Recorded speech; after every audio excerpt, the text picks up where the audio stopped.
is I never hear you talk about uh yeah, the I shouldn't say never, but I haven't heard you talk about what you think this stuff is. And Hmm. I and you have banked enough hours where it's for the community of Bob Falconer fans and people who are interested in this stuff to not be able to tap into your experiences or Hmm. your ideas about it seems would seem a pity. Um, I also wanted to ask you at the top, have you talked with Jerry Marzinski? Yes, only briefly. Only briefly. Okay. Because last time you came on the show, I was halfway through your book, and now this time I'm halfway through his.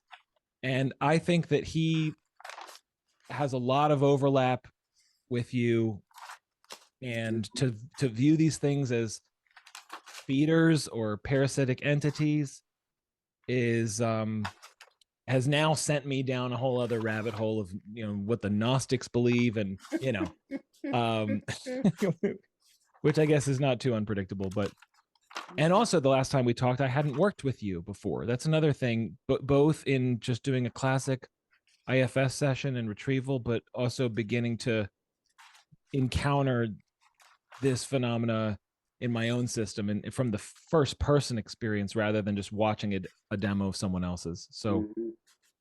yeah, I want to ask you, what's some of the I'm curious about some of the ammunition you referred to at the top. Well, I've got this collection of quotes and poems, Uh-huh.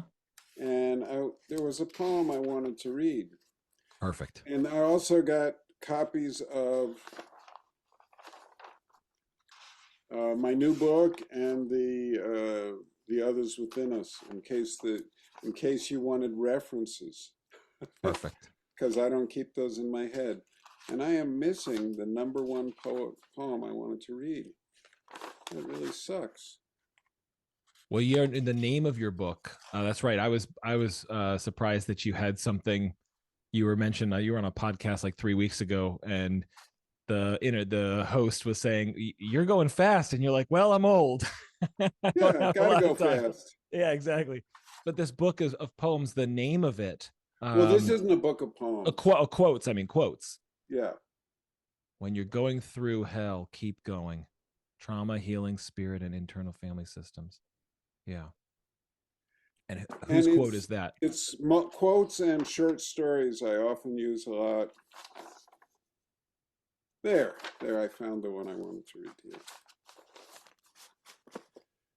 I'm not totally insane.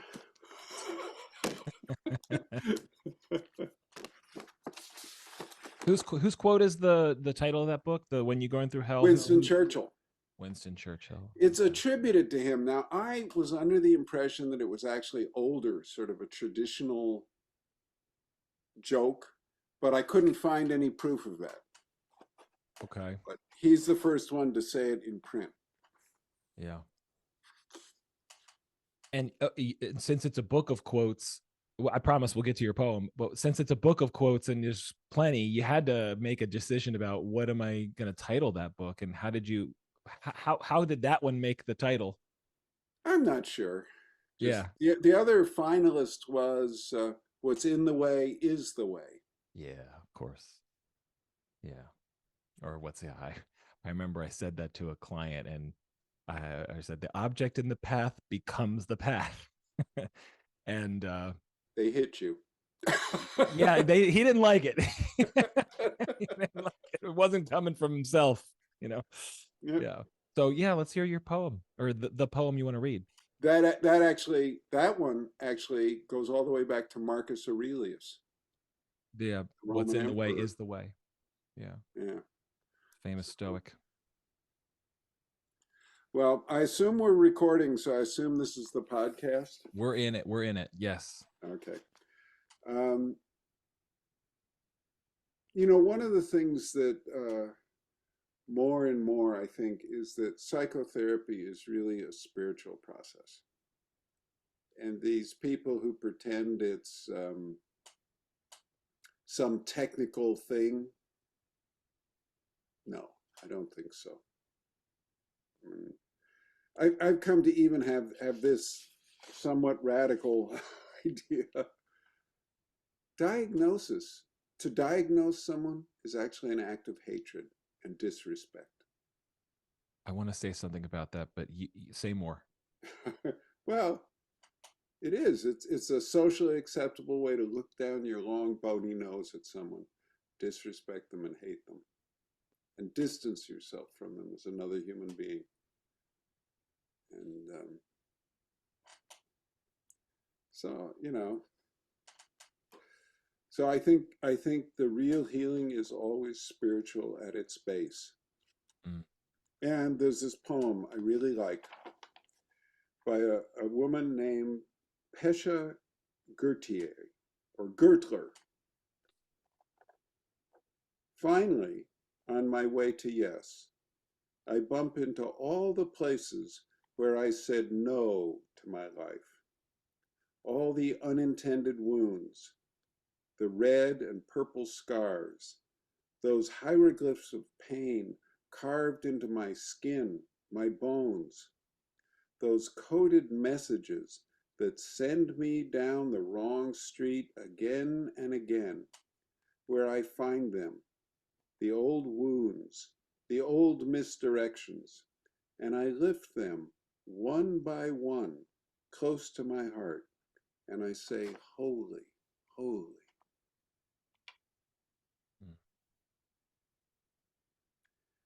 And I think if we don't get to that sacred, holy dimension, we're not really doing deep healing.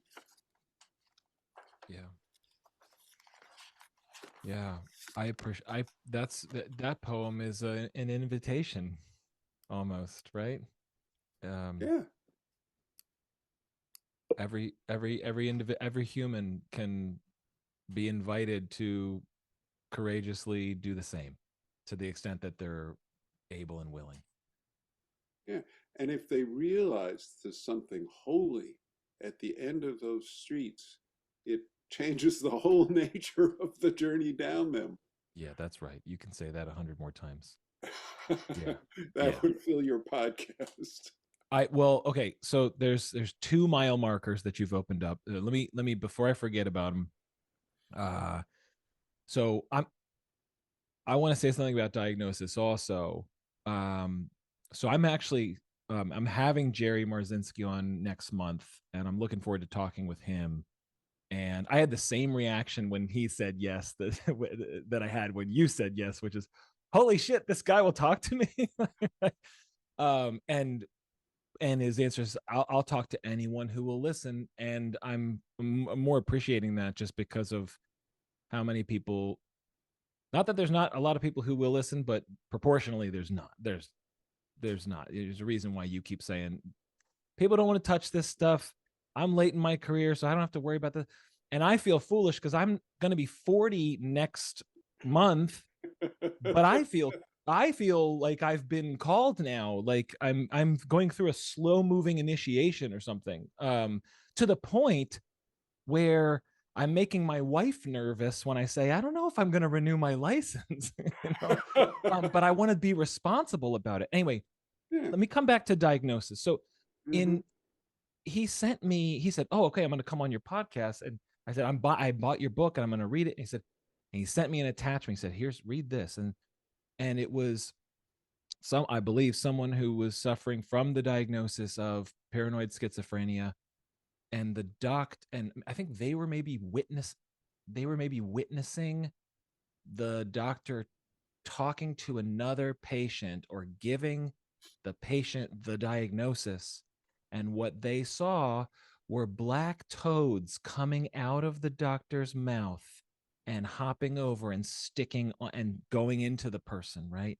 So, but for people who are just listening to this episode, because this is going to be a video episode, unlike the last one, Bob's nodding his head. And I'm thinking to myself, as I read that, I was like, oh, well, yes, I can understand that it feels like a curse. Like all of a sudden you're telling me that I'm now this, and that people can have that effect where it's like, oh, it's just my diagnosis. Now I'm living in this limited belief structure that rules who I am and what I am capable of. The converse to that is I have heard people say, hey, a diagnosis is like a life raft in the stormy waters. And I had no idea. I had no community. And now I'm in this boat full of other people and I can look at the data and I can, I didn't have a container. I didn't have a name for this. And there's comfort. And I'm actually kind of curious about your take on the seemingly maybe short-term positive, effects of now I have a name versus black toads, which is the other take. Yeah, Yeah. I'm in the black toads camp. So okay, I can get that, but why do you think help Well, let me, yet if you think it would be okay with Jerry, would you send me that attachment? I'd love to see that. absolutely I'll just ask him and then I'll forward it to you. Yeah. Great. Um, and say hi for me too when you're talking Yeah. Yeah. to him. I suppose there can be. I think it's temporary and really limiting. There's another case where I actually think something that seems like a diagnosis is actually very freeing. And that's in the 12 steps when alcoholics all come in a room and they say, hi, I'm George, I'm an alcoholic. And everybody goes, hi, George. Mm-hmm. I think in that case, that kind of self-identification is very shame reducing. Sure. So in that case, it's good. But the traditional Western medical diagnosis, there was another guy who was talking about, somebody has a psychotic episode, the person gets stabilized, goes in front of the psychiatrist there with the white coat and the stethoscope. And the psychiatrist said, your brain's broken, expect a miserable little life, sorry.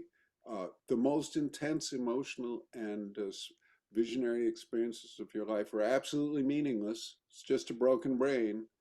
And sorry, it's untreatable. Take these pills. That's a curse. Well, right. That's a classic. That's the classic parallel to an African witch doctor cursing somebody. And it limits them, it destroys, it's very destructive, it's a limiting belief, and just it's really, really nasty. Well, and Let me give you an example that I yeah. think comes from Tanya Luhrmann. A guy in San Mateo, Florida psychotic episode, he goes in and has that experience with his psychiatrist. And then, you know, he starts taking the antipsychotic meds, which will turn his brain into a jellyfish in a decade. Another woman in Thailand, about the same age, has a florid psychotic episode. She goes into the hospital, gets restrained, gets stabilized, comes back out, and the people she's with tell her, you've been given a very difficult life.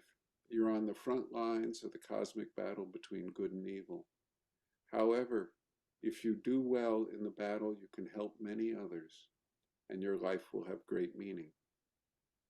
And she starts studying all she can learn about psychosis and visions and her culture's hold on that. And she has a highly productive life, for meaningful to herself and helpful to her society. Both of these people continue to have intermittent florid psychotic episodes. Which one of these has a good life? Yeah. Yeah. Duh. Yeah. Which one has been effectively cursed? Yeah. And this is what you may or may not have shared that on the last episode, but I've heard you share it many times, and it's the same, I don't know, like rallying cry, or that Jerry's working on, is trying to say, like, look, what when I'm actually getting results with prisoners or folks who are in these psych units, when I'm getting positive results, the establishment pushes back and doesn't like it. Yeah, yeah. Yeah, which They shut him down. yeah, but you're referencing another culture, right? Because you're saying, like, it is really heartbreaking when you talk about exporting something that's limiting and not working, and failing to import something that can help alleviate suffering. You Yeah. know. Of course, the Western academic tradition. I love Ornstein's the Western academic tradition is twit, Twit. Yeah. Western intellectual tradition, twit. So Ornstein was always referring to twit says this, twit says that. Well, Will the twits say there is no cosmic battle between good and evil? Well, who knows? But you're going to condemn someone to a meaningless life based on your ideology? That's kind of arrogant. yeah. Well, not only that, but profoundly damaging. Mhm. And I'm trying to see. The thing is, I I feel called to have, at least right now, maybe it'll change, but to have one foot in Mm-hmm. the Western world and the people, people are willing to give me the time of day and not write me off or call me a kook, right? And then Yeah. one foot in the spiritual world, and allow these two worlds to not to be able to coexist and commingle and not just tolerate but actually cross pollinate. Yeah. Yeah. Get married and have kids. Yeah, well, just like we're gonna just like nonviolent communication, you've got a workshop coming up. I'll plug that in this episode. But exactly, there's potential, but so far there's, I don't, who's doing that, who's doing I'm the, trying to. I mean, I wrote, like a 400 or 500 page book with a 32 page bibliography to try and bring this stuff in a way that might be academically acceptable. yes, exactly, yes, you're trying to, and so I that's kind of given. I'm saying who else is doing this? Not, I don't know. Well, and the other question, Tanya Lorman, great, great intellect and a tenured professor in an endowed chair at Stanford. And and you hadn't, the last time we spoke was about a year ago. You hadn't talked, have you spoken with her? no, I've just exchanged emails. I'd love to Okay. talk with her, but she's the head of a research project with like 20 or 30 people, doing research in 5 countries all over the planet. She's somewhat busy, to put it Yeah. mildly. Yeah. But okay, but here, I guess here's a kind of a question. You say, well, I'm trying to do this, and and but the work that you're doing, I get why it's conceptualized as spiritual healing and not psychotherapy.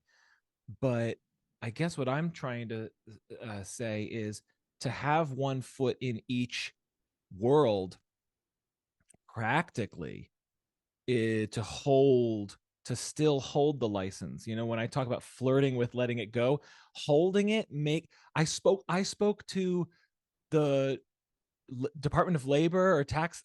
You can tax me. Do I need to refile my articles of organization for my LLC? They said no, just add spiritual healing as a service. I talked to the lawyers at AAMFT, the American Association for Marriage and Family Therapy, and they said this is how you could be exploitative. Your liability claims will not cover lawsuits against, if you see someone in Idaho, you're only licensed to practice in Maryland. So actually holding the license seems to be putting me in more hot water if I want to do this. So I'm talking about, when I say put one foot in each world, I'm talking about holding credentials in each world that somehow don't mutually cancel each other out, or I don't know. Well, I Confuse. don't think there are credentials in the world of spiritual healing because the church is such a dismal track record.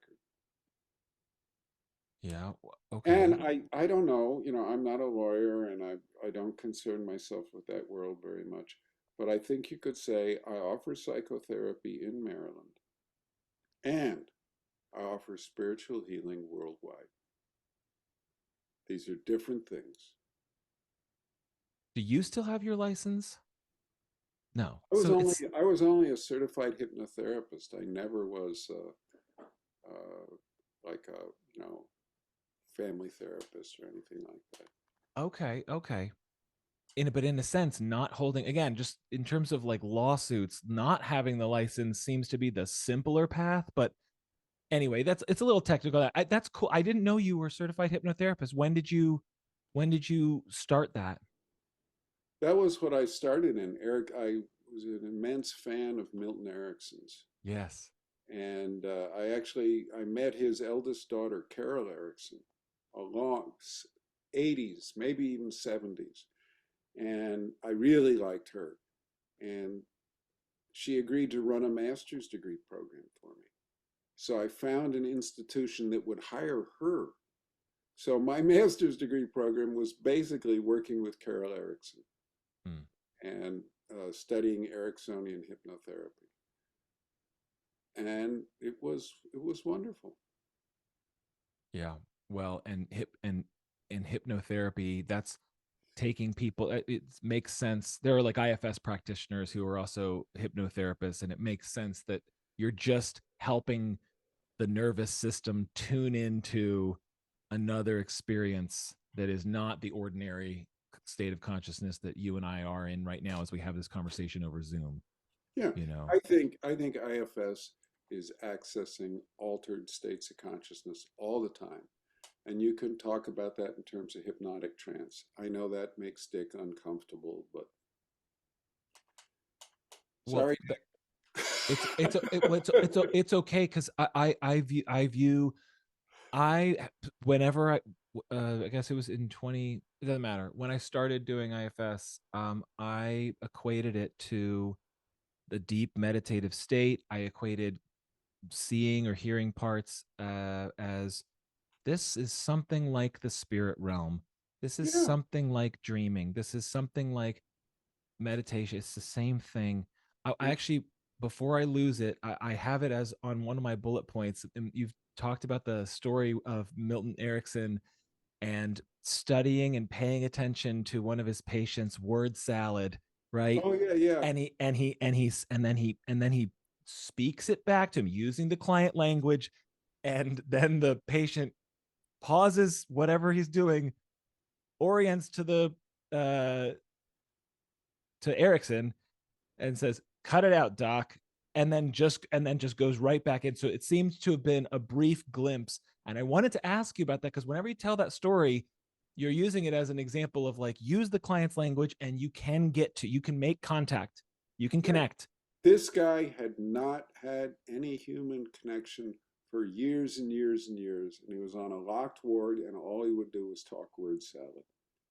And that's how Dr. Erickson got through to him, by learning his word salad and just standing next to him and talking it back. And the guy turned to him and said, "Cut it out, doc," and went right back to his word salad. But it cracked the door open, and the guy could come back into the realm of human interaction. I want to say something else. Dick does, or he has, I don't know if he still does, say that when we do this inner work, we're entering the same world that shamans have been entering for tens of thousands of years. Yeah. That's a spiritual process. Yeah. It's, you know, It's a spiritual process, and yet the model gets its evidence-based status and can be reimbursed on super bills. So it yeah. seems it seems to be it seems to be able to exist in both of these realities, or these realms. But I wanted to, before we departed, I wanted to ask you, when you told that story and the patient goes, "Cut it out, doc," I was actually wondering, in my view, was that an external energy that was sensing someone's here to help and trying to get through, and it's the energy saying, "Shh, away with you so I can keep Mhm. this guy." We can't know, but when you told the story, that's kind of like, oh, I'm open to the "cut it out, doc" was actually hearing from directly from the energy. So I don't know. Could be, but the guy was opening He and was opening. Yeah. making a bridge, some sort of communicative bridge with Yeah. Erickson for the first time in years and years. And it was Yeah. just learning his language and being respectful enough to take the time and energy to learn the man's language instead of imposing our ideological framework, our diagnosis on the guy. Yeah. It was Yeah. so disrespectful. Yeah. I wanted to ask you, the pre-roll that I recorded, you don't, unless you listened to the episode, which I assume you don't because you got more important things to do, you wouldn't know that after I interviewed you last year, the interview happened on a Wednesday, and I recorded the pre-roll to the episode on that Sunday. But the Thursday in between those two events, um, I knew, I was like, I'm gonna, whenever I get to talk to Bob again, I want to ask him this directly. What I experienced was on Thursday night, our daughters were at a sleepover. My wife and I are having nice couple time. Just go to sleep, and in the middle of the night, I woke up. This is the day after interviewing you, and I'm immersed in the book, reading it every night. Okay, that night I woke up in the middle of the night, and I encountered what can only be described as the fears, like a cluster of fears from my best friend, my oldest, he's more like a brother than a friend. His fears woke me up in the middle of the night, and I sat up in my bed, and they were asking to come in. And I voluntarily, willingly said, sure, you can come in. And they came into my body, and I felt the sensation of like cold water on the back of the spine, like a chilling sensation that lasted about the length of a yawn. And then they were in, and then I just went right back to bed. I didn't get them go pee. I just went right back to bed. And then the next day, I was like, well, that was weird. Is that a result of talking to Bob, reading Bob's book? And then every night afterwards, the farther I got away from that experience, I was just like, I don't know, was that even real? Right? I started to just kind of like get farther away from it and just push it away, kind of like, I don't even know what that was. Whatever, forget about it. But I recorded the pre-roll on Sunday, and I talked about it on the episode. And I was like, by gum, when I talk to Bob again, I just want to get your take. Have you heard people describe experiences like that, or what the hell do you make of what I'm reporting to you? Well, the honest answer is I don't have a clue. Yeah, But um, one of fair the enough. traditional ways shamans worked with negative energies or fears in people or unattached burdens was to take those on, invite those energies into the shaman, into the healer, and then use their own personal power to transform those energies and help them move on. So when you mentioned that, I first thought you might be at some level performing that kind of a service for your friend. Mm. which which again, the empiricist is like, yeah, but your friend lives over in Hyattsville, and but in this distant time and space don't matter in the spirit world. Don't seem to matter in the inner world at all. Yeah. And did you check with your friend and say, "Hey, how you doing? You notice any difference?" No, that's the thing. That's the thing. I mean, That'd be too weird, huh? of course, well, no, no. I feel safe enough with him. But of course, it makes sense that I wouldn't even follow up and even think about it. But of course, it makes sense that you would ask that question. But no, I didn't. Yeah, I should though, because I know the exact date that it happened, and I could say. But now it's so much time has passed. I should have actually. Um, yeah, I probably, most of me was like, "That's a nothing burger," or whatever. So you know what I Yeah. mean? That's just Yeah. just I, dismissing I it. was like that with UBs for quite a while until I had that one overwhelming case where I couldn't ignore it. And Right. that woman said to me, Bob, when I tried to tell people about this before, they gave me electroshock and Yeah. they locked me up. And when she said that, I no, I can't ignore this anymore. It's Right. Yeah. And when you told that story on the episode last year, you were describing that as not such a complicated case. no, it was really because I didn't know hardly anything. Just recognizing the existence and inviting it to go was plenty. And it Right. changed this woman's life. And I thought, I've been ignoring this all along. What am I doing? And Yeah. you know, Oh, I'm contrasting the not such a complicated case with, again, I want to I don't know if any other podcast hosts have asked you this question. I certainly haven't come across it, and I've been obsessively scouring the internet with all of your content. Um, what would you be willing to share one of the most complicated cases that you've had? You know, you talked about when you interact with these beings, you usually only go 2 levels. You said last year to me, it's not like you're going to get in touch with Satan or anything.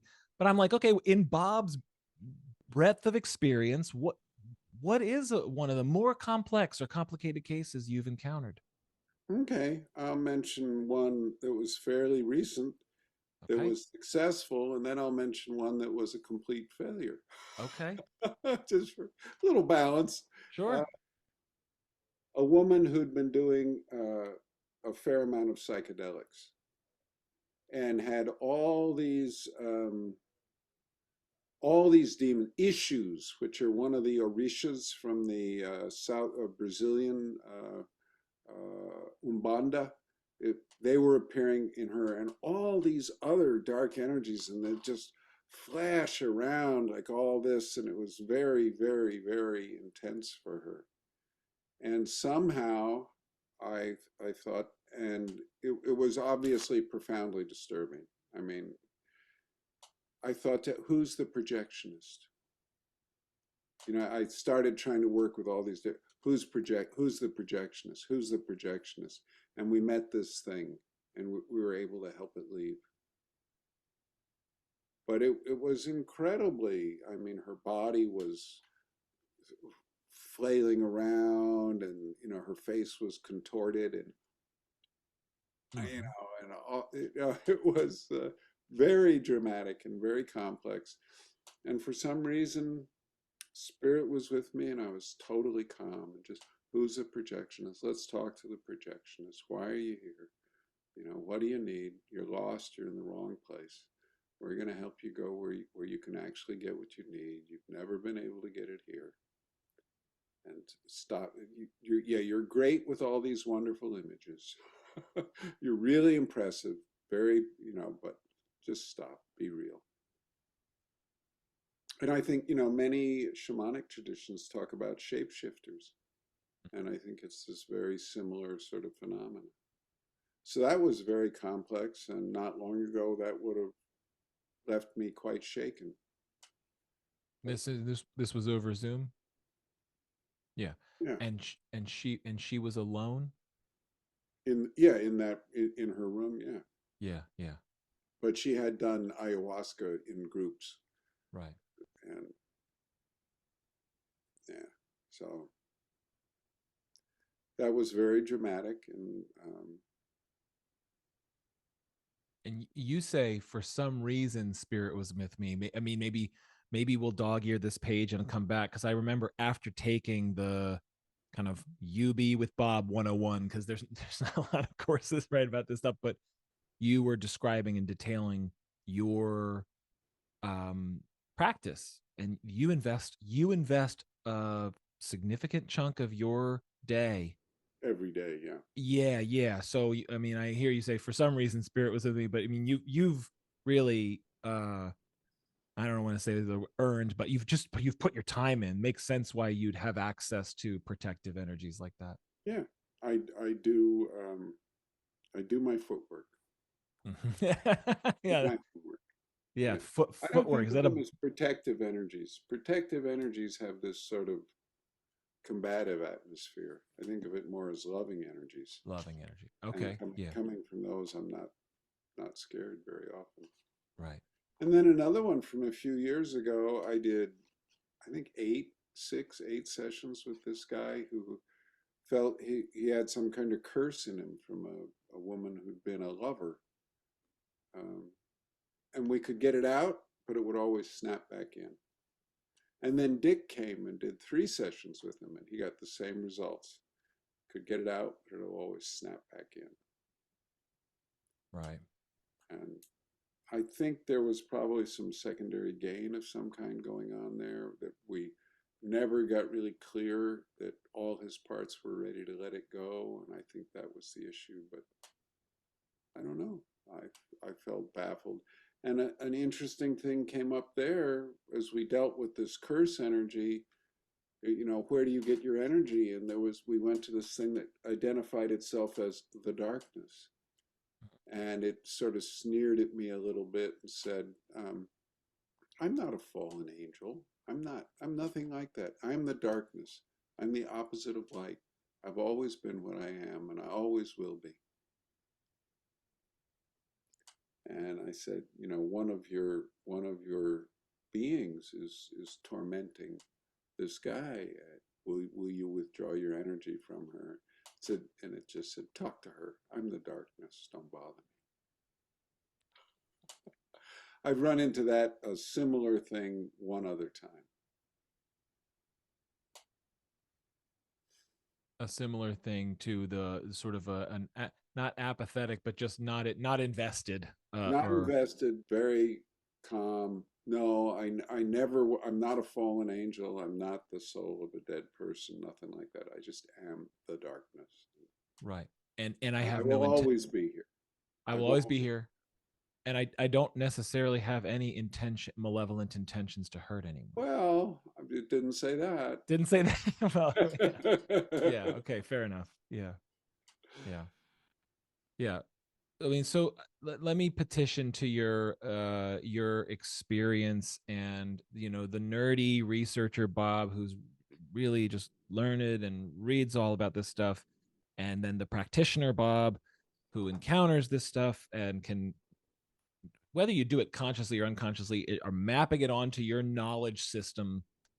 And also, I should also say, your book that you co-authored with Dick, Many Minds Oneself, really is like the how can I connect what I know about IFS to what I know about humans and psychotherapy and spirituality. And it's such I love that book. And so I want to ask you, when you look at all these wisdom traditions, and you encounter these, we call them beings or unattached burdens and guides. And I know you've spoken before about how you don't really like that terminology because it kind of condemns the spiritual presence as being good or bad, having this good or bad valence. And I agree with you. I like to think about it as something that's currently wounded versus something that has healed or whatever, right? Like rather than good and evil, like whatever's evil seems to be something that's just wounded. No? Yeah, it's the humility. See, you're I'm only it's the that's right. That's right. But okay, so can you speak for a part? I get you're hearing my part here. That's fine. I could speak. I think I can try and answer what you're asking. My intellectual guy is just very want some answers. Want some nice solid answers here. Well, wants to tap into. I can't have this conversation with almost anyone else, and certainly not anyone who has done the work that you've done. Yeah. Okay, I'm going to answer you with another quote. All right. And it's sort of a poem. All right. It's by D.H. Lawrence. And he called this sometimes my credo. That I am I. My soul is a dark forest.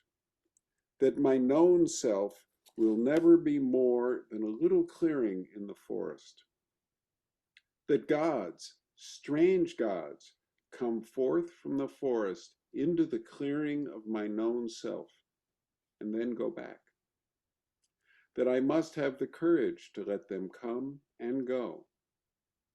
That I will never let mankind put anything over me, but that I will try always to recognize and honor the gods in me and the gods in other men and women.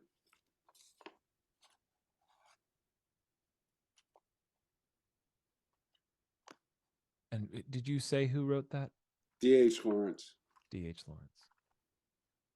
Yeah, the clearing in the forest, and that goes back to Bob is a porous being who has energies coming in and out of him. I imagine the whatever those little neutrinos, they just pass right through. Zip right there. Woo! Yeah. One of the things I do with people who are totally averse to everything I believe in is I say, well, just consider how a thought arises in your mind. Try and observe that process if you can. It's very difficult to observe that process. As that thought comes in, when does it become yours? Yeah. I mean, is it really yours? Or how does this work for you? And just, I think, paying attention to that, just that very simple question, you sort of have to get that your mind is porous. You know, this stuff coming in and out. Well, not only that, but yes to that, and also now speaking from having done the session with you on Monday, and other people who just definitively know that when they have an external energy in them that's doing something that totally betrays their moral ethical code, and they can just see with crystal clarity, that's not me. I it's not, and like what Jung calls the shadow, or shadow is, oh, this is just a disavowed part of you that you don't want to admit is actually yours. And it's like, no, that's I'm thinking the shadow being that Jung wants to say it lives in the shadow. Fine, it's in the shadow, but it's got a virus inside of it, you know. Well, it's, I think, let me go with the Jung metaphor. Okay. He talks about first you go into the personal unconscious, that unfortunate word unconscious. Yeah, yeah. And there's the shadow and there's the complexes. He talked a lot about complexes, which is a almost exact match for Dick Schwartz's parts. And they could hijack you and take you over. But as you go farther and farther in Jungian psychology, you get to the archetypes. Now, the first archetypes you meet are human or humanoid or human form. You go in deeper and deeper, you get into things that are no longer human. And you get into the antipodes of the mind, and you get into some very, very strange stuff. And it's not part of the person anymore. Whereas the shadow and the complexes are part of the person. So pursuing Jung's psychology really deeply, I think, takes you to this realm. And, you know, the Red Book, I think, should change everybody's attitude towards Jung. He was a visionary. He met beings inside his subjective realm that were not part of him, that were wiser than him, and they gave him all the visions and inspirations that his whole life's work was based on. And now that's public, and we can, you know, Philemon and all the others he met in there. So yeah, and I think you go into your inner world far enough, you'll start to meet things that are very, very odd. It's like diving down. You ever look at those creatures they have like at 4,000 and 5,000 feet down in the ocean? Oh yeah, the They're anglerfish with really weird. yeah, with the glow. Yeah, that's right. They're really weird, and they live in the darkness. And you know, when people describe that they have a part, and when they describe where the part is in their body, and when they describe a burdened energy, and they're ready to unburden, say, and yet there's a part of them that's not ready to unburden. It's afraid to, and that part may be located in the throat, for example. And then asking a being to come out of the part. So when Dick talks about parts have parts, and equating it to Russian nesting dolls, that makes sense to me just with regards to how people say it's inside and then it comes out, but then something can be in it that can come out. And so, however you want to think about it, going down, going backwards, going in, just the fact that there's layers. And when you talk about deeper and deeper and deeper into deeper layers, then you encounter, okay, first you encounter humanoid things, then you encounter stranger beings. Um, have you encountered archons?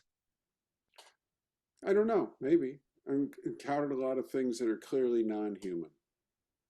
Yeah. Insectoid forms very often. Uh, Things that look like those deep sea creatures. Uh, With tentacles. yeah, and all that kind of. I think Henri Corbin talked about the imaginal realm, and I I think we completely misunderstand imagination in the modern Western world. Imagination is actually a sensory system like sight or hearing. It is the primary sensory system for the subjective world. And our experiences, our subjective interior experiences, this is how we navigate in there. We have these images of them. And I don't know if we create them or they, where exactly, but this is our navigation system. So it's a very, very important thing. It's not this, it's like dream symbols. You don't manufacture your dream signals. They have a, Jung talked about the autonomous nature of the psyche. These things have a life of their own, and they're often bigger and wiser than we are. So these images are more important. They're a navigation system. They're how you learn to orient in this vast inner world. And the inner world is at least as big as the outer world. I think actually probably larger. Yeah. Why shouldn't it be the case? Yeah. I When you talked about um whether we create an image or not, again, that goes back to just the question being posed is who's the projector, or who's the owner. And what my mind associated to when you said that was the sort of influence that people might say if you have a vision, and they say, well, you had that vision because you grew up in a culture that you learned about what that already was, so you had something for that, versus when someone sees something that they've never heard about, like they say, I see this snake with a lion's head. I never encountered. So then the skeptic says, well, how can you say you never encountered it? Maybe you didn't pay attention, but you know what gets into the unconscious when you just look at an image, stuff gets in there. So, but if people from different cultures report seeing the snake with the lion head, then you ask, is that real? If Go ahead, you want to say something? Yeah, I think there's a category error going on here. Yeah, say more. It's a matter of languages. The image system is a language to help you navigate a realm where probably what's really going on is too subtle for us to be directly aware of it. So yeah, the language is going to come from your culture. That doesn't mean the things you're using English to describe or Swahili to describe are unreal, Mm-hmm. but the language is culturally determined, of course. And it had, it's a lens, it has prejudice, all this other stuff, of course. And that doesn't mean there's nothing real beyond the language.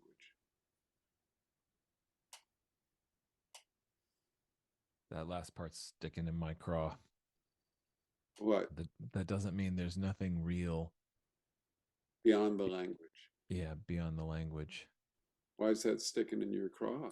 I think because well, it's I think when we talk about things that are real or unreal or imaginary or not imaginary. You see, you've been hanging out in this territory long enough where I'm only a white belt hanging out in it, and so being really open, kind of losing why it matters whether we call it real or not, you know like, let is me it try, let me try this. yeah, yeah. I think the question of what is real, I think we should give up traditional ontology and we should go back to William James. What's real is what works. Yeah. If this dramatically reduces suffering in the person sitting in front of me, it's real. And if you want to quibble about some other stuff, go find somebody else to quibble with. Yeah. That's a bad attitude. I apologize. But Well, no, I have bad attitude. So let me go to this other thing. Maybe this sure. will. There is a basic biopsychological dynamic that we have records of in pretty much every culture we know about. It's one of the most widely spread things in cultures and every era of history. This biopsychological dynamic has profound effects on people's well-being, for good and for ill. The metaphors most often used to describe this are spirit possession and spiritual contact experiences. It doesn't matter what the metaphors are. This is worthy of study. There is something very real here. It keeps occurring. Yes. And I've heard you say that numerous times on numerous podcasts. And you also say what you're saying right now is an invitation. It's worthy of study. Yeah. Let's right. And who's studying it? Not that many. Right. And when I hear you talk about it, isn't your story about why people don't study it is because it's upsetting or scary, or it's well, people have studied this extensively. The Tibetan Buddhists know a great deal about this. The Brazilian Spiritists know a great deal about all sorts of people. It's just us. It's just the modern Western intellectual tradition refuses to study it. And I think one reason for this, it's tremendously humbling to realize, hey, I ain't even the boss in here. Yeah. You know, everything I think I know is the tip of a vast iceberg. And when I identify and say this little tiny bit I know up here is me and not this vast iceberg, well, hey gang, that's not who you really are. You're a much vaster being, and it's kind of humbling. Yeah. Yes. And I don't know if you've noticed this, but Western academics don't tolerate being humbled very well. Yeah, I've noticed. I've noticed. But also what I'm associated to is what you're saying at different levels of the system of the individual and the system of the society. You know, the individual person, Robin Smith, dominant manager who believes he's a captain of the Robin ship. Same sort of deal. Like, I don't want to be told that I'm not right, but at the individual, we can rearrange that. Harder to do at the societal level, or even just in the academia, say. Oh, academia is the worst. Not impossible, though. No. Right. I get a lot of solace from the idea that I don't know where someone came up with this number, 2 to 3% of the people change their consciousness, the rest of the world will follow. And the metaphor that I think describes this is if there's an earthen dam, if a mole puts a little hole in the earthen dam and water starts flowing through there, the dam will go. Because then the water itself does the work. So I think of myself as a mole or a gopher or maybe an earthworm, you know, who knows? But just little holes to open this dam of consciousness. And I don't think it's going to take all that many. It's not good. It's not like 50%. It's nothing like that. It's just some opening. Yeah. And maybe I'm being a little optimistic. No, well. It gives you solace. Again, my mind is sort of seeing the inverse of escape velocity. It takes a great amount of energy, but once you escape the gravity, then you're free. And it's like, well, maybe it doesn't take that great amount of energy. It just needs a little bit, and then it'll start to cast like a snowball, right? Like it'll start to cascade. Yeah. Well, another thing, you know, I'm old enough that when I started in the healing world, the existence of childhood sexual abuse was basically denied. I remember. Yeah. And PTSD it was resisted as a diagnosis by all the major academic institutions. It only got in because of the Vietnam veterans rap groups and Robert Lifton, the great psychiatrist who helped organize them, and political pressure in Washington. So, Harvard, all these places now that are going, oh, we're the great traumatologists. They were all going, no, this is complete horseshit. Yeah. So in my adult lifetime career, there's been this tremendous sea change, 180 degrees. And there weren't a lot of people, and they were not people in power who did this. Yeah. So that gives me a little bit of hope. Yeah, and I remember you shared, it's fresh in my mind because I was just listening this morning to our episode a year ago, and you shared that specifically because I remember asking for it. I read it in your book, and I was like, I want the whoever listens to this to hear this, and it would be great if the establishment could own their history. Yeah, yeah. Hey, But what? But so we can also appreciate why a an individual, a group would want to like look at the United States of America and not integrating its history. If you want to compare societies of Germany and the US and can we can we do this cultural healing and stuff? But like, yeah, why is it fear? Is it arrogance? Is it I don't know. But there's a reason why psychiatrists don't I don't know. Is it that they don't? I don't know. I've been listening to so much Jerry Marzinski on the internet, obsessing over all of his content. And whenever he talks about he talks about psychiatrists as, they're just like they don't care about these people. And I want to like interview a psychiatrist, be like, they do care. They care, but they don't have the paradigm. They have a paradigm of we can't do anything other than what we're doing. mm-hmm.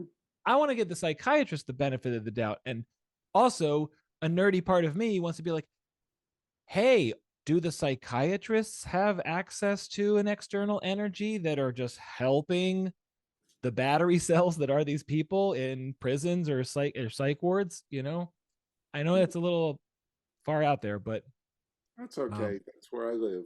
I know. Well, Let me say this. I did these lectures in China on IFS, and the woman who organized them sort of set me up.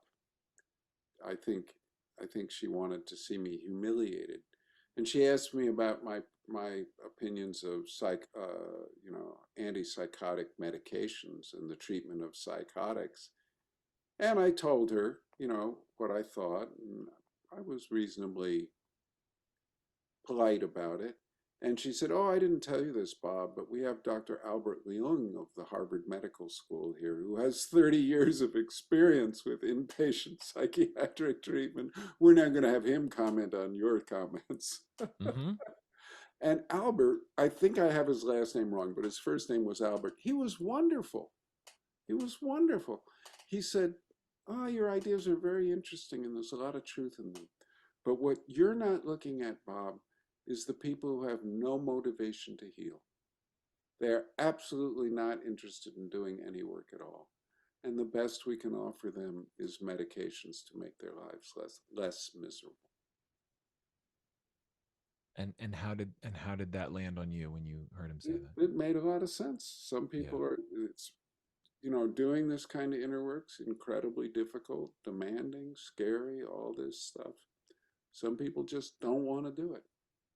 Well, this I'm associating to something that you said a year ago in our the interview that stuck with me, and it was the opposite of hope. And it was the idea when you said kind of like, some people, they're gonna hit rock bottom, and all we can do is be there for them when they do, right? Yeah. And there's a pesky I don't know if he lives in denial or if he's just the eternal optimist or is like, kind of just rejects and says that can't be true, right? Like it can't be true that all we can do is just be there for them when they fall, right? It wants to, it's like there's got to be a way, right? So figure it out. Clearly, figure it out part team. It's like there's got to be a way that even though everyone else has this view or this attitude that look, the best we can do is just medicate them because they don't want to heal. Does that not deny the inner spark in them? Doesn't Yeah. it deny it? I think the inner spark. Let me tell you a story. This is a very personal story. Okay. I don't think I've told this one to you or very often. I was in a relationship with a woman who, when I met her, was a hospice nurse, and I thought one of the strongest human beings I'd ever met. And she would intentionally take the clients who lived in horrible neighborhoods, dangerous, dangerous neighborhoods, and she would go to them and care for them as they were dying. And she had a total breakdown, became a very active alcoholic, and tried to kill herself 4 times when we were together, 3 of which put her in the ICU on a ventilator. So not like scratching her wrists, as close to death as you can get and not die. And I started going to Al-Anon, which was incredibly helpful. And one time I was in there, and this woman was in a locked facility, and she was going to come back soon, and they were having trouble keeping her safe with a full staff 24/7. And she was going to come home to me. And me, and I'm going to keep her safe, right? I'm going to help her heal. Yeah. And I was just absolutely flipping out. I was distraught. I was just calling out her name over and over again, crying. And I'm a big guy. I'm like 6 foot, a little over, almost 200 pounds.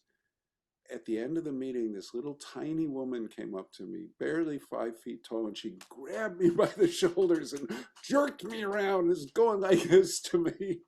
And she said, in California, we call involuntary confinement 5150. She said, Bob, I was 5150 too. And in California, the standard of care is 15-minute bed checks. They go around and check everybody on the ward every 15 minutes to make sure nobody's trying to kill themselves. That's how they keep these people safe. And she said, there was one guy on my ward so desperate to kill himself, they put him on a 5-minute bed check. And then she started screaming at me. He killed himself anyway, Bob. He killed himself anyway. You can't save her. You can't save her. You can't save her. And I hated that woman for telling me that. And I loved her. And we hugged each other and we cried a lot. And it was an immense relief. An immense relief. There's some people you just can't save, no matter how much you love them, or how much you want to, or how much you honor that spark of God deep within them. And it's not our job. Thank you for sharing that. That's really powerful. And my team of figure it out parts are absorbing the message, not just the words, but the emotional energy in it. Yeah. Not even and not just you're representing your energy and hers, right, as you tell the story. And then there, the humble, it is, there, one of the things that happens in my system when you share that is, again, we haven't even touched past life stuff yet, but like, right, but we did talk about it a year ago in terms of how much hope there is to say, like, oh my gosh, like when I read your book last year, and not the client, the being in the client was transforming and turning into a man and going into the healing room and saying, oh my gosh, so like, not only is there hope in this life, there's hope beyond this life. And so when we say, I couldn't save him, some people you can't save, and so then the sort of religious or philosophical part of me says, well, we couldn't save them in this iteration, right? Your managers are not going to give up. Well, no, right, yeah, right. No, but I'm just saying like it's okay. So it's 2024. Okay, yeah, we couldn't save them here, but yeah, there's eternal hope for the soul. Yeah. Oh, and there's a story I really like about that. My parents were, I think, evil. And I know a lot of that's another word that's banished from our vocabulary. And I think one of the greatest triumphs of evil is to make us think that it doesn't exist. Yeah. But anyway, there's this Callistos Ware is a professor at Oxford and a Orthodox Christian. He's called a metropolitan, which is sort of like an archbishop. And somebody asked him, "Do you believe in eternal damnation?" Which is somebody ain't going to make it forever. And he said, "Well, not really. No, I don't." And he said, "Here's the way I think it is, that whenever any spirit will turn toward the light and ask for care and healing, it will be given. And some spirits may be so determined on their way and their hatred that they will never for all eternity make that turn and ask."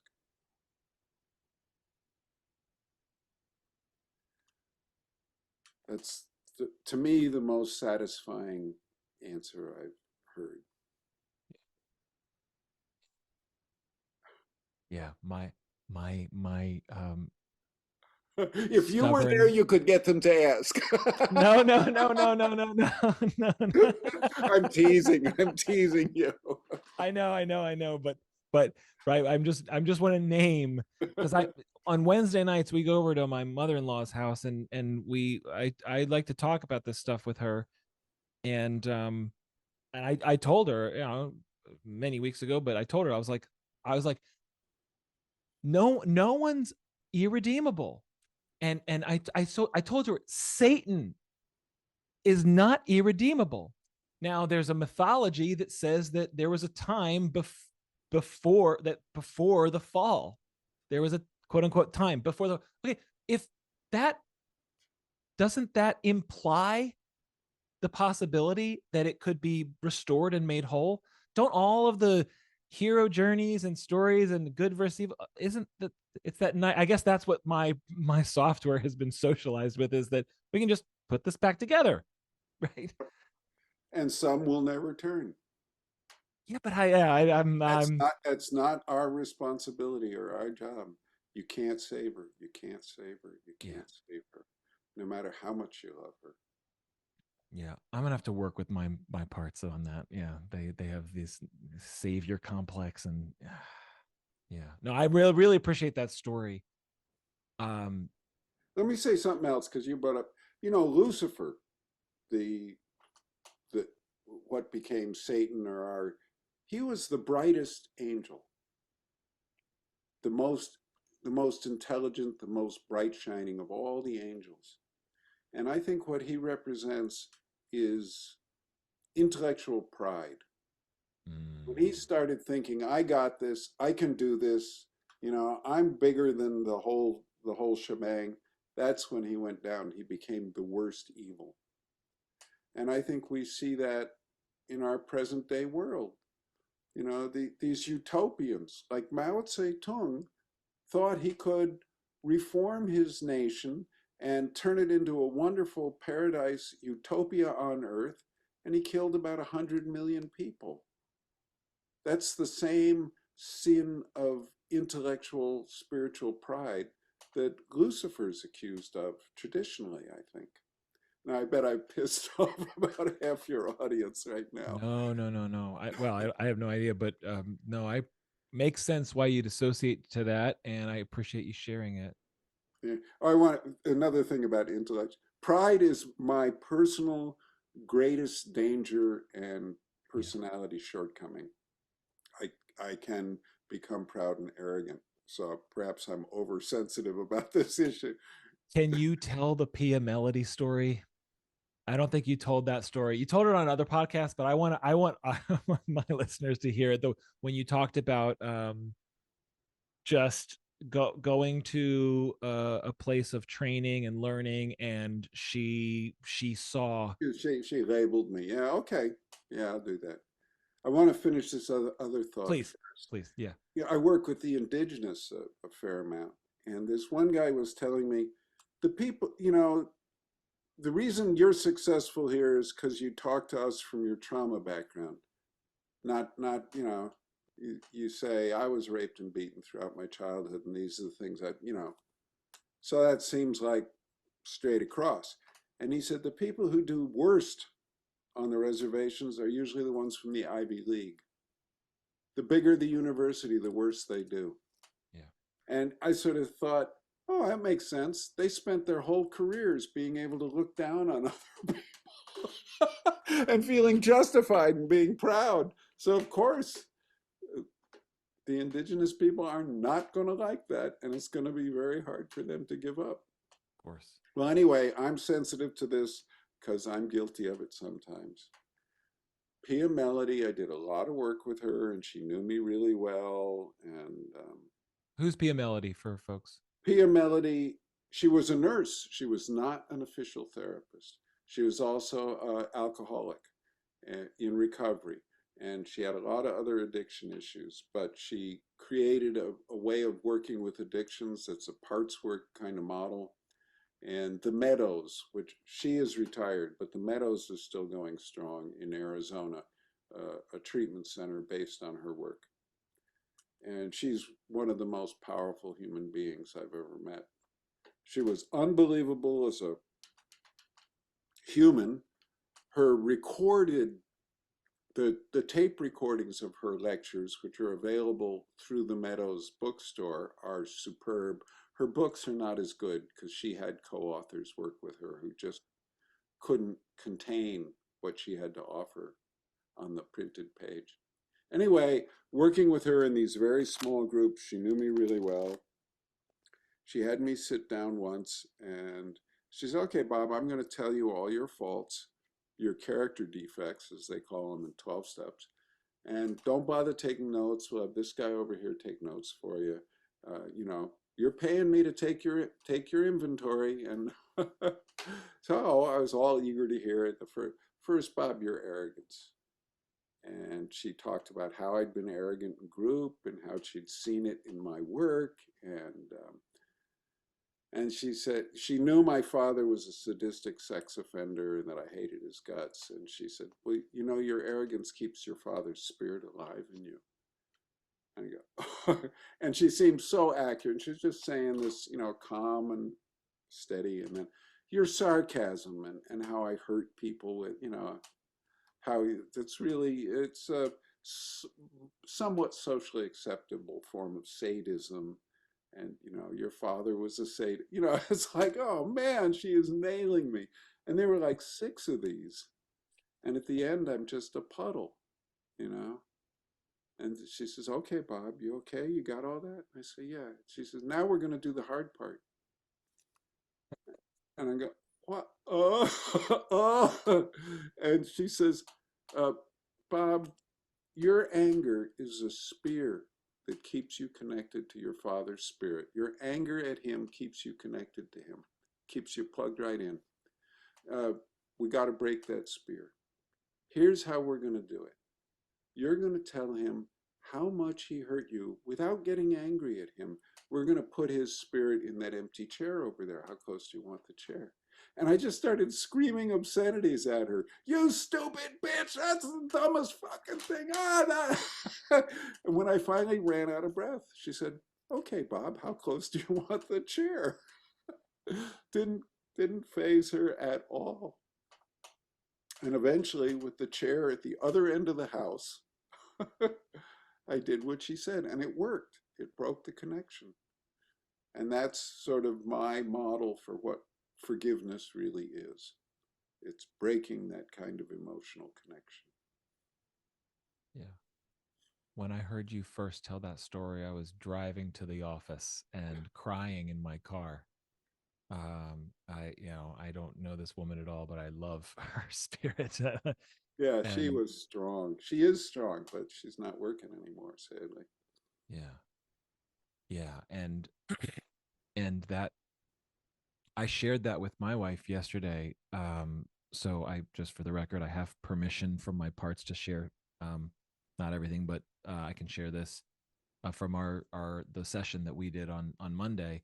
The same phraseology was used about this part of me that wanted to just, it's like revenge. Like you poke out my eye or the eye of a loved one, I'm gonna get you back.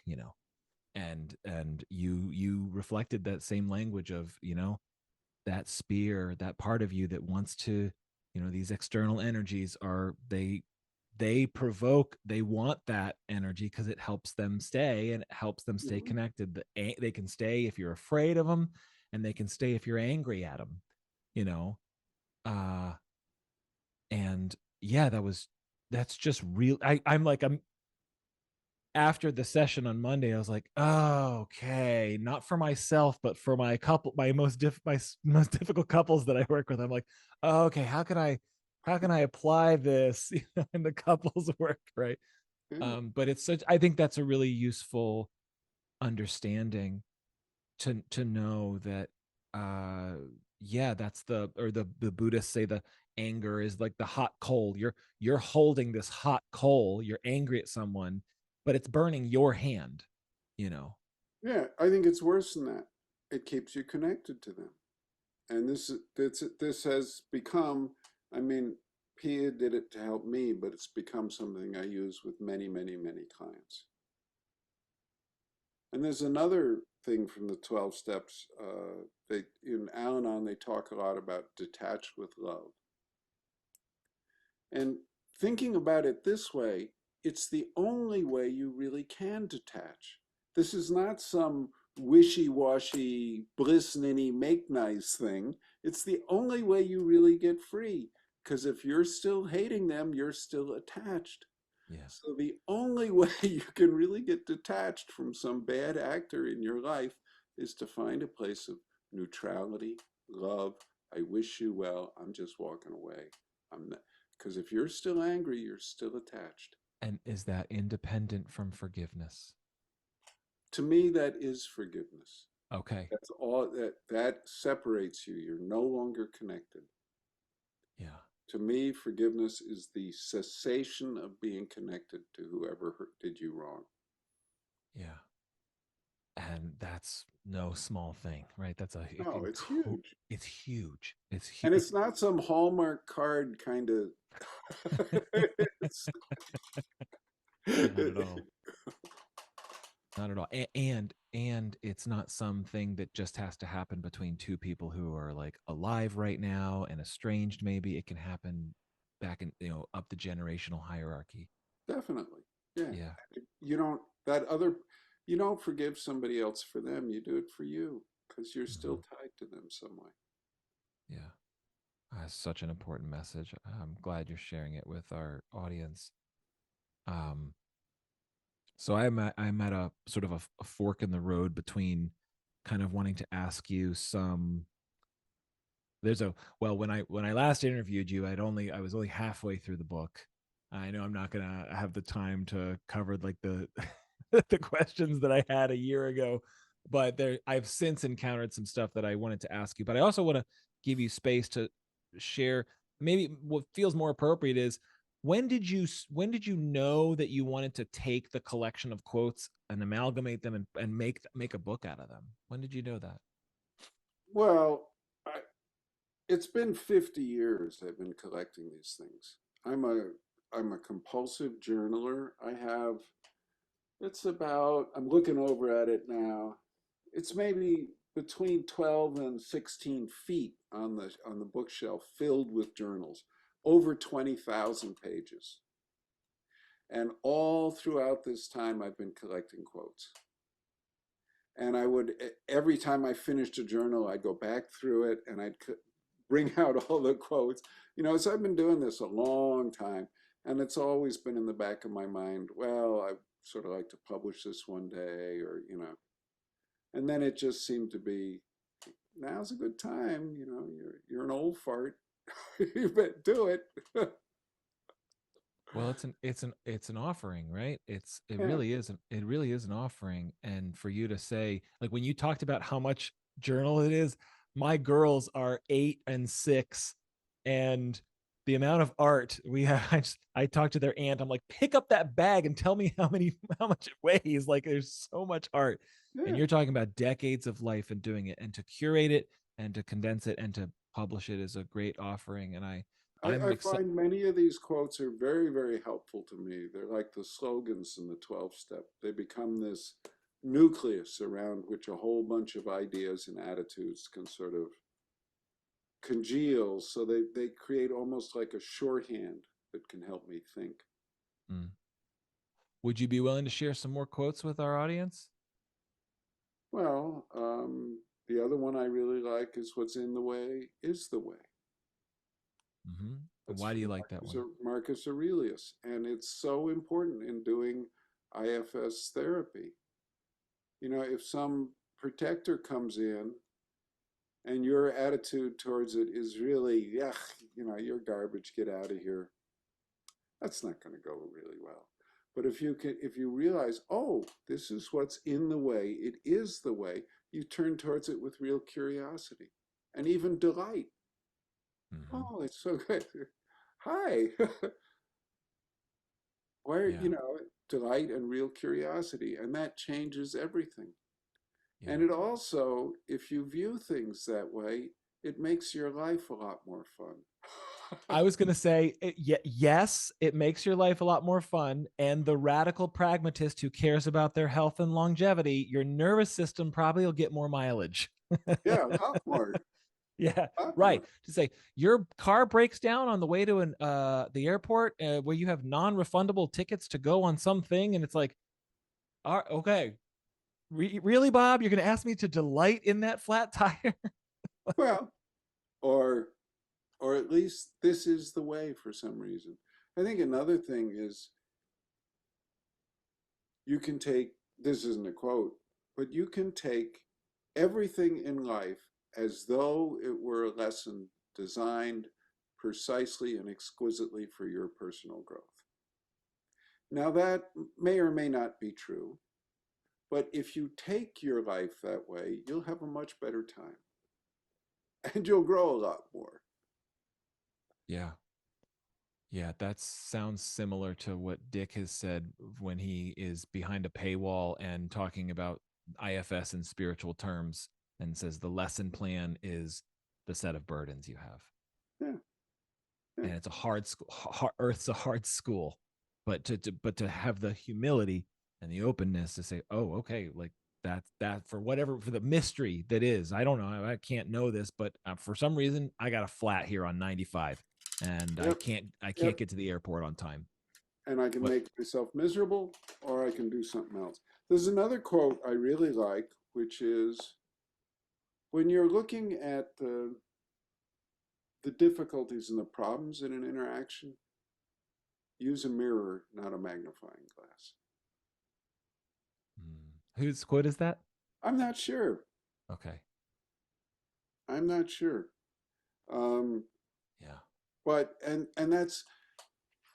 the reason why I like these quotes is because that's something that's small. It can jump into my brain when I'm busy analyzing what my wife did wrong. Right. Right. Oh, that's a magnifying glass. Yeah. Not good, not good, no bueno. Well, and I want to like modify that slightly. Then instead of looking in the mirror, I want to take the Swedenborgian, the not the rare bird, but the one that's brushing your eyelash. Take her perspective, or Yeah, just of this benevolent, like, oh, you're in a moment of contraction, you're in a moment of suffering, I'm right here. Just taking that perspective somehow, which is obviously not easy, but that's the embodiment of compassion. Oh, I'm the one suffering here right now. But to your example, you're saying if I'm being having scrutiny against someone else, or I'm judging someone else, or I'm complaining at someone else, I have lost my mirror. yep, Yep. And therefore you've lost your ability to learn about yourself.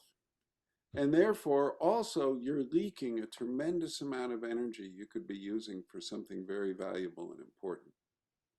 You're Yeah. just spewing it out there like a fire hose. You're not leaking, you're throwing it away. Well, and actually, after becoming aware of Jerry Marzinski's work, I it's part of me feels silly about it, but I have noticed whenever I'm contracted and suffering, and I'm just kind of saying, again, I don't, I know I shouldn't call them the bad guys because I do see evil as just wounded, but in the shorthand, it's just like, oh, the bad guys are getting more juice right Yeah, now, right? yeah, Don't give them juice, like, you know.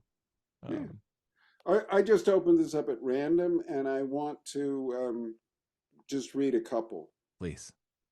Prayer unwatered by tears does not bear fruit. Theophan the Recluse, a Russian saint. And I think we tend to discount grief and grieving. And I think grief and grieving are a spiritual work. And I think this is an area where IFS falls short. I think grief does the work of the alchemy of transmuting suffering into compassion. And if we don't grieve for something, it turns into bitterness and often hate. So all of that and more comes up with this very simple, short prayer unwatered by tears does not bear fruit. And there's another one from this same page that's just sort of more humorous. For every complex problem, there is an answer that is clear, simple, and wrong. Is that you said anonymous? No, that's H.L. Mencken. H.L. Mencken. Okay. The prayers quote I was associating to, in the an interview you did 3 weeks ago, you were talking about women go to therapy, men go to prison. You said something like that, right? And I was thinking, when you're talking about the tears and the grieving that's not done, or just that, how boys are socialized in our culture to not be able to cry, and yeah, Yep. just how much could change if we were allowed to cry and Yeah. release. Yeah. I'll just give you a few more. I Mhm. love these. I spent a Yeah. lifetime. Each moment contains 100 messages from God, and we let them all go unopened. That's not, that was Rumi. Mhm. A fully alive man is the glory of God, Saint Irenaeus. And he used the sexist language they used in 200 Sure. AD. Sure. And then this one I like, especially considering our current culture. Much of what passes as idealism is disguised hatred. Hmm. That's furrowing my brow. Disguised hatred. Yeah, Oh, hating the imperfect, or hating the anything that's sub ideal. hating all sorts of other people. Huh. I'm perfect and idealistic, and all you schmucks who don't agree with me are assholes. Okay. Yeah. And the people who agree with me are the elite, and we are idealistic, and we're a bunch of idiots. Yeah. Well, that's yeah, obviously plays with the dangerous fire of moral worth. Or Yeah, yeah. So these things help me keep a sense of humor, and I actually think they help me. I have this big idea. Ideas to be useful have to be usable in real time. That means we have to have some handle on them or something. They can't be these great, wonderful clouds of stuff, or that can be there, but we have to have some kind of handle to bring them in and use them in real time. right. Right. Yeah. It's right. If they stay in the stratosphere of abstraction, they do no good for the the soil on the ground. Yeah. Yeah, yeah. You know And the the next time you see some self-righteous politician giving a speech, listen to the tone of voice. It's usually hate, contempt, something like that. when is your book out? Is it already It's out? out. Yeah, it's out last week. Out last week. All right. We'll definitely put the link. People should people go to your website to buy it? No, Amazon. Amazon. Okay. There was supposed to be some link where I could sell direct, but I don't know. Yeah. Go to Amazon, it's easier. Okay. Okay. Yeah. Well, congratulations on you now. How many books have you published now? Because I'm only counting three. Not that that's a small. I mean, you your first book was with co-authored with Bob, or had you published before, or co-authored with Dick rather, or had you published Yeah, I before? published 5 before that. What were those books? Well, 4 I co-edited with Professor Geffner of Family Violence Institute. And one was Trauma, Amnesia, and the Denial of Abuse. It was back in the days of the memory wars when we were fighting the False Memory Foundation. And then The Social Costs of Child Maltreatment. And we published in that first one, we published Van der Kolk's original article, The Body Keeps the Score, way before his book, you know? Mm-hmm. And then the next one was The Social Costs of Child Maltreatment. And we published an early version of Folletti's ACEs study, Mm. you know, but we weren't the original, but it was basically trying to convince people to help fund child abuse prevention programs. Just showing, hey, this costs so much money in terms of all these other things that are dependent upon adversive childhood experiences. Right. And actually, that book came out of, because I worked for nonprofits then, all the research we'd put together to support our grant proposals. And I knew there were other other nonprofits in the same situation who needing the collated research. So we put that together. That one I think is still in print, but only available through Dr. Geffner's website. And then we published 2 that were guest edited editions of the Journal of Child Sexual Abuse and came out as hardcover books at the same time. One was on sex offenders, treatment and assessment. The other was on youth who offend, treatment and assessment. And then I published an autobiography that I published under a pseudonym because I didn't want all my clients knowing all the details of the sadistic child sexual abuse that I survived. And that has gone out of print, and I've acquired the rights to it. And I'm going to put out an updated version because that was like 20, 30 years, a long time ago. Yeah. So, and it was before I got involved with IFS. So that's another one of my book projects. I'm going to put out an updated version of that. So that's the 5, and then the 3 that are more IFS oriented. Well, 2 IFS oriented, and then the quotes book, which isn't really IFS oriented. Somewhat. I mean, there's a lot of IFSy stuff. And the other book I'm working on right now is I've done this thing of dialoguing with spirit for many, many years, doing these written dialogues. And I have 15 volumes of that. And I'm doing summaries of that. And that will be a very personal, it's a book I feel like really, do I really want to put this out there? Yeah, sure, of course. You publish it post-mortem like Carl Jung if you're if Yeah, you're no, I'm not going to do that because yeah. I get so judgmental about how the IFS world is editing and concealing. I mean, they didn't want me writing about unattached burdens, and it was a huge battle. And they're still concealing a lot of the spiritual nature of IFS. I thought I heard that the 40th anniversary conference in Denver, you were submitted to present there and you didn't. They I was rejected, yeah. Right. Right. Yeah, they don't want me. They give me sort of recognition at a distance and polite smiles while still acting in ways that undermine me and exile me from the community. Yeah, seems a little hypocritical. Mm, I I don't know. said it. I said it. Yeah, I guess. Bob, you what you said really dovetails to something I wanted to ask before our time was up, because I know, we have I have a hard stop at 3. I want to be respectful of your time, which is the spirit work.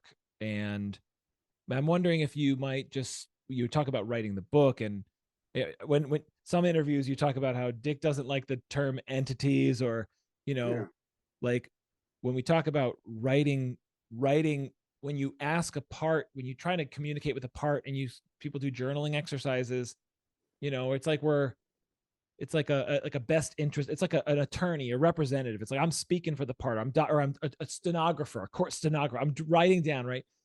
Dick doesn't like the word channeling or whatever, but with spirit, I mean, you aren't you? Are you doing it with a non-dominant hand, or how do? Because you no, okay. So I wanted to ask you about.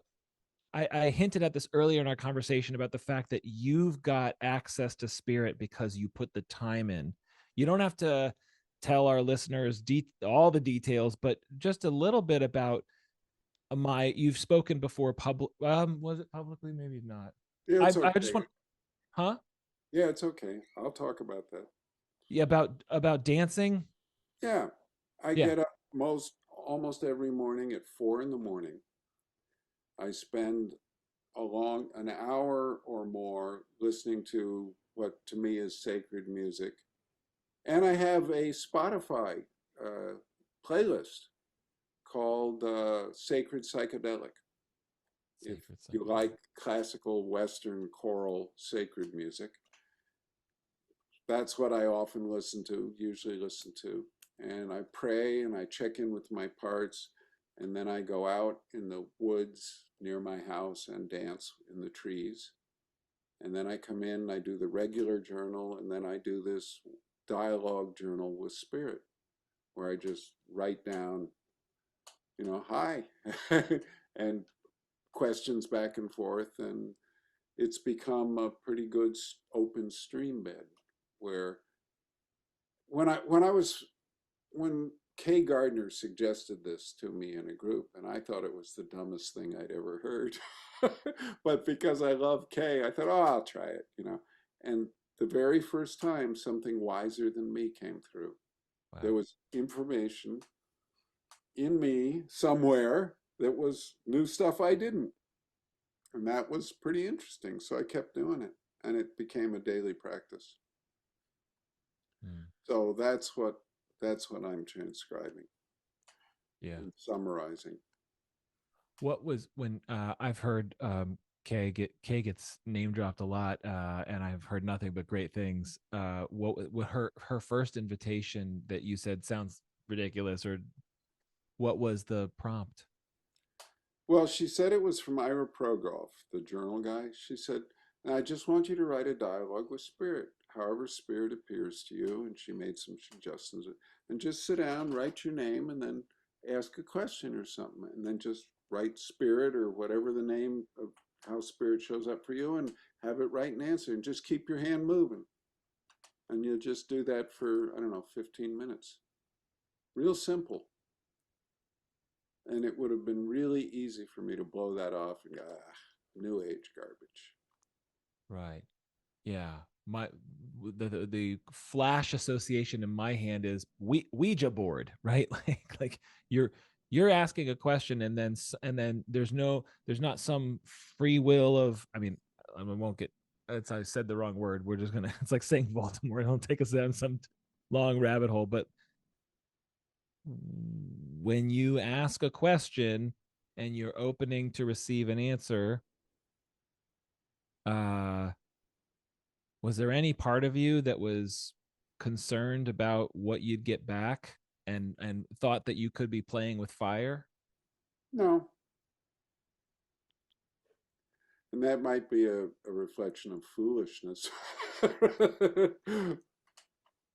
I suppose it could have been some negative energy came through, but and there's a whole bunch of stuff on discernment, how to tell negative energies from Yeah. good energies.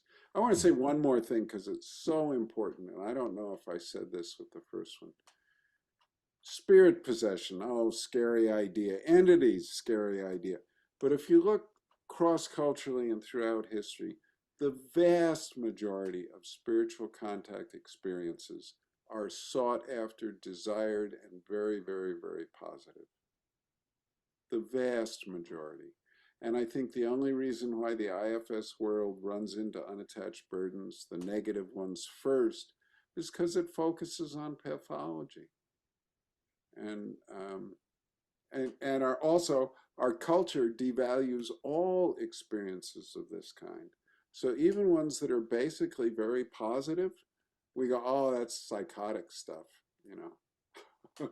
So we tend to, and I think that's a terrible mistake because people having spiritual contact experiences can transform their lives in a really good way very, very quickly. Yeah.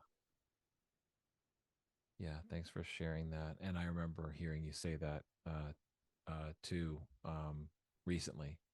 Um, so let me fold in why I was asking about it. It connects to your something I didn't know about until reading your book, The Others Within Us, which is on tulpas, right? Like, so the idea is if we're going inside and we're opening up to receiving, you just mentioned about discernment, being able to discern between something positive or negative.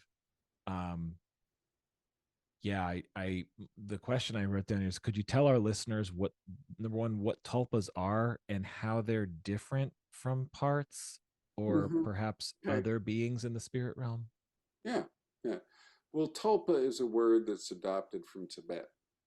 And it meant there something a lama or advanced yoga would create an alternate version of themselves to go do stuff in the world.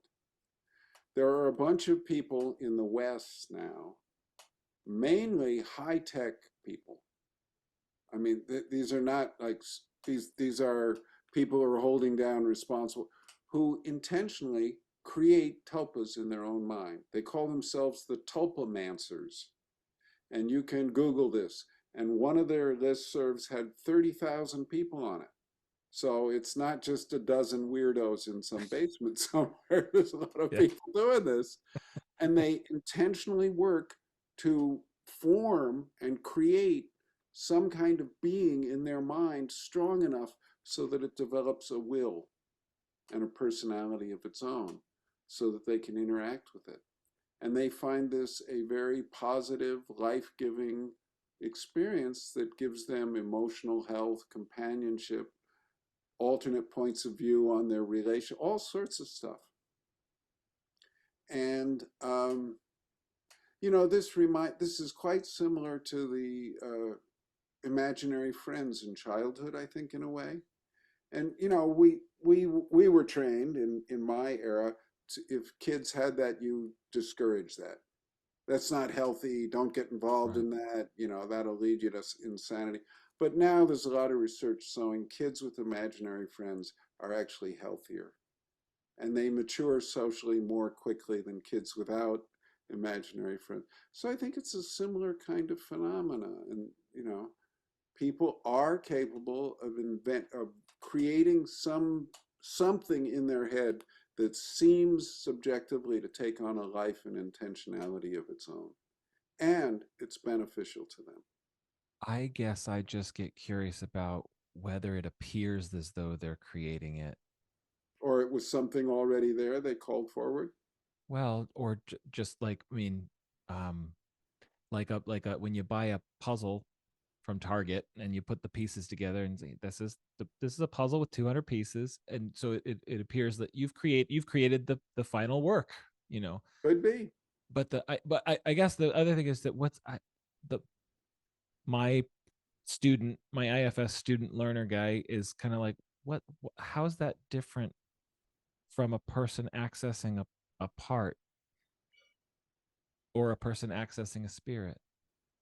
How is a tulpa Could be. different? I don't know. And I think Yeah. you'd have to go case by case. I think it is probably a way to access spirit.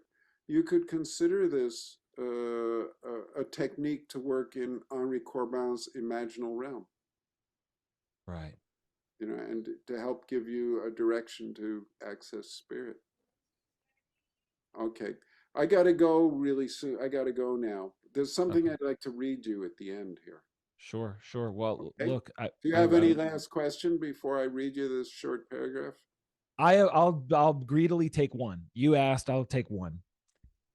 The last question is, if spirits are connected with objects, what's the right way to let go of these objects and release the being that's connected with them? You might not have an answer. So There's people who do nothing but help detach spirits from places and objects.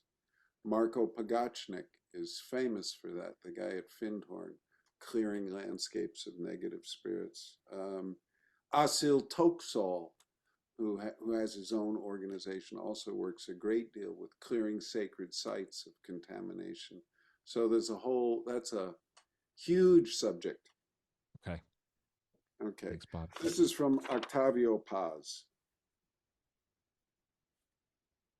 After chopping off all the arms that reached out to me, after boarding up all the windows and doors, after filling all the pits with poisoned water, after building my house on the rock of no, inaccessible to flattery and fear, after cutting off my tongue and eating it, after hurling handfuls of silence and monosyllables of scorn at my loves, after forgetting my name and the name of my birthplace and the name of my race, after judging and sentencing myself to perpetual waiting and perpetual loneliness, I heard against the stones of my dungeon the syllogisms, the humid, tender, insistent onset of spring.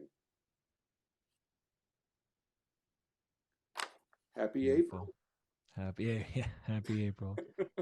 Thank you so much for sharing, Bob. And it's really good to be with you in this way again. Thanks for coming on the show. Great to be here. All right. Blessings. All right. Take care. Bye bye.